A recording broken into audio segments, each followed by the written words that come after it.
Chapter 247, Instigation. In the cafe on the second floor of Salle de Bal-Brise, Lumian finished his lunch and caught sight of Franca once more. She was attired in a white shirt, light-colored breeches, and vibrant red boots. This time, her countenance was grave, causing an uneasiness to settle upon Louis, Sarkoda, and the other gangsters. They feared that trouble might accompany her arrival. Lumian rose from his seat, casting an inquisitive gaze in her direction. Franca exhaled slowly and spoke, her tone weighted with solemnity. Jenna's mother passed away. Lumian was taken aback, as though he had witnessed Flaming's lifeless body dangling from a window frame or Roar decaying to the bone. His eyes narrowed and his hands clenched into fists. After a few moments, he inquired, was it due to her declining condition? No, Franca shook her head, it was suicide. Observing Lumian's perplexed expression, she sighed and elaborated. Last night, when I sought out Jenna, I worried that she might put up a brave facade and keep her difficulties concealed or seek our assistance, so I made a point to meet the attending physician and the nurses responsible for her mother's care. I treated them to coffee and dessert, urging them to keep a close watch on Jenna's mother. I arranged for them to notify me immediately of any complications, and I pledged to cover any necessary expenses. They informed me that upon learning about the months-long treatment and its approximate cost, Jenna's mother took advantage of Jenna's visit to the cafeteria and Julian's absence in search of a doctor. She leaped from the 6th floor. Alas, her health was already frail, and she perished instantly upon impact. Lumian fell into a pensive silence. Suddenly, he pressed his left chest and sneered, "Is this fate?" Franca couldn't provide an answer. At 1 p.m., Lumian and Franca arrived at the Holy Palace Hospital. The nurse, whom Franca had deliberately befriended, guided them to the farewell sanctuary, situated on the ground floor of an annex. The place was known as the Farewell Sanctuary, where the departed awaited their purification. Julian, Jenna's brother, sat by the door, his head in his hands, wearing a pained expression as he stared at the sky-blue painted wall opposite. Approaching him, Franca asked in a hushed voice, "Are Auntie and Jenna inside?" Julian nodded slowly and whispered to himself in anguish, "I shouldn't have left her alone in the ward. I shouldn't have left her alone in the ward." Franca didn't know how to console him. All she could do was sigh and enter the farewell sanctuary alongside Julian. Elodie's body lay on a bed covered by a white sheet, concealed beneath a plain white cloth. The blood on her body had been cleansed. Her face appeared pallid, and her eyes were tightly shut. Jenna sat on a stool across from her mother, her gaze empty and her voice absent, as if her soul had departed. Franca called out, a mix of pain and concern in her tone, but Jenna ignored her, as if she had encased herself in another realm. Lumian pulled up a chair and seated himself next to Jenna, his gaze also fixed upon the lifeless figure of Elodie. After a few seconds, he spoke in a deep voice, "I understand what you're feeling. Not long ago, I too lost the family member who meant the most to me." Jenna remained silent, as if she had transformed into a statue. Lumian directed his gaze toward the same direction as Jenna and continued, "But you need to know who is responsible for this tragedy. Is it your fault? Is it your mother's fault? Is it your brother's fault? No, you did nothing wrong. Faced with accidents and debts, you chose to endure them with determination. You chose to rely on your own labor and suffering to secure a new life. It took you several years to emerge from it slowly. Is that wrong? No. This time, you didn't abandon your loved one. You fought hard to find a solution. Is that wrong? No. You didn't hide anything from your mother. You informed her about the duration of the treatment, the costs, and the source of funding. Is that wrong? No, there was no way to conceal it. Your mother loves you and wants you to avoid reliving the painful past few years. She wants you to walk in the light, not in darkness. Is that wrong? No. Who is at fault? It's the factory owner, who continuously appeals and delays the compensation for the accident, subjecting you to years of painful and oppressive existence. It's the laws that protect their actions. It's Bono Goodville, who disregards safety regulations and fails to replace worn-out machines. It's the exorbitant cost of treatment that plunges the less fortunate into despair. It's the National Convention and the government who have caused all of this. Jenna's expression finally shifted, a glimmer of pain surfacing in her vacant eyes and impassive face. Lumian turned towards the door, his voice resonating with depth as he spoke. I have something else to say.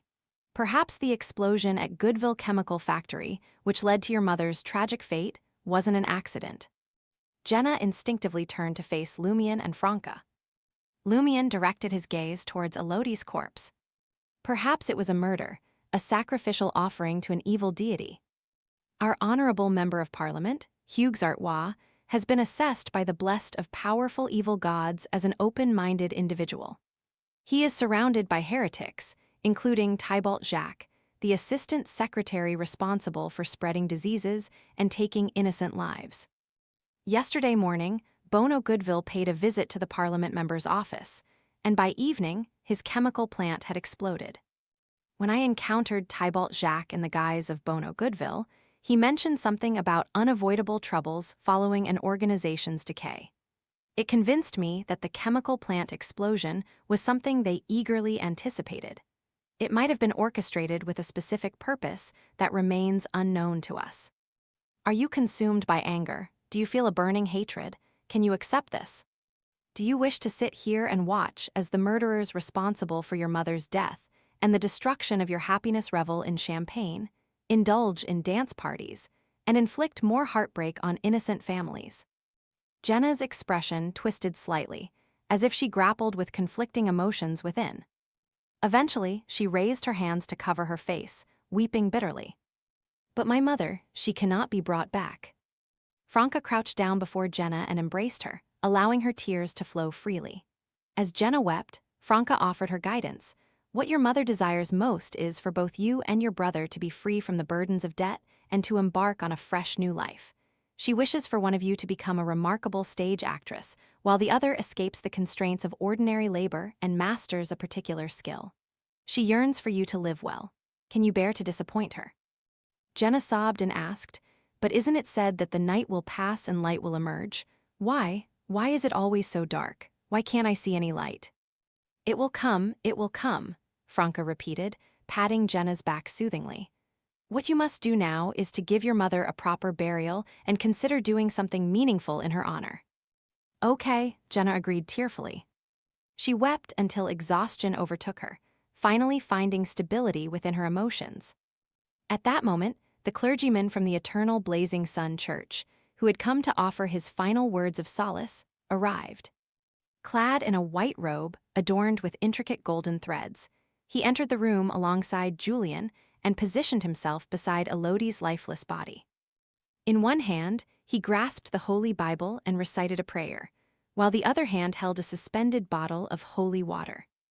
Eventually, a beam of sunlight, accompanied by the holy water, materialized from thin air and gently bathed Elodie. Praise the sun, may this sister find peace and enter the realm of God. The clergyman extended his arms. Praise the sun, Jenna and Julian joined in prayer. Observing the ceremony, Lumian bowed his head and silently scoffed. Franca, a devout follower of the god of steam and machinery, refrained from praising the sun as well. With the purification ritual concluded, the priest departed from the farewell sanctuary. In his place, the administrator in charge of the Holy Palace Hospital morgue entered and posed a question to Julian and Jenna. Should we proceed with burial or cremation for this sister? Shall we send her to the catacombs, Cimetière des Innocents, or Cimetière des Préteurs? Julian and Jenna exchanged glances before responding, cremation. We'll personally escort her to the catacombs. Their father also rested there. The morgue administrator made a notation and added, there have been numerous casualties from last night. The crematorium won't be available until next week. Would you like this sister to remain in the morgue for the time being? Very well, Jenna's voice trembled slightly. And so, the four of them watched as Elodie's visage was veiled with a white cloth, and her body was gently guided out of the farewell sanctuary. They trailed behind the wheeled bed, descending through the steam-powered elevator into the subterranean realm until they arrived outside the morgue. The morgue door gleamed in a silvery gray hue, while the interior emanated an eerie coldness, producing a misty white fog at the intersection. Jenna stood in a daze as her mother, Elodie, was propelled through the door, vanishing into the frigid chamber filled with metallic cabinets illuminated by gas-powered wall lamps. She remained fixated as the silver-gray door slowly shut. Unconsciously, she took a few steps forward, halting at the threshold. Silently, the door closed. Her mother was now forever beyond her sight. As they returned to Passy Bridge in Le Marché du Quartier du Gentleman, Jenna's eyes fixed on her brother Julian, who walked ahead of her with a heavy heart. Sorrow engulfed her as the bright afternoon sun blinded her vision.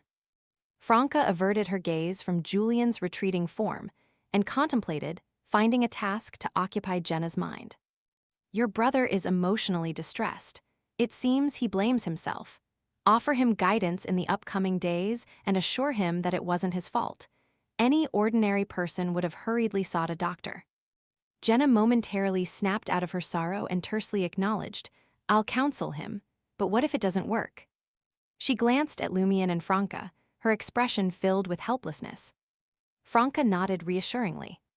When the time comes, I can assist him in finding a genuine psychiatrist, one with beyonder abilities. Jenna let out a sigh of relief, her nose sniffing with gratitude. Thank you both. Lumian, drawing from his own experiences, reminded her, you must also attend to your own mental well-being. Jenna pressed her lips together and nodded, her gaze gradually transforming into one of determination. In a hushed, raspy voice, she addressed Franca and Lumian, Tonight, I intend to pay a visit to Bono Goodville.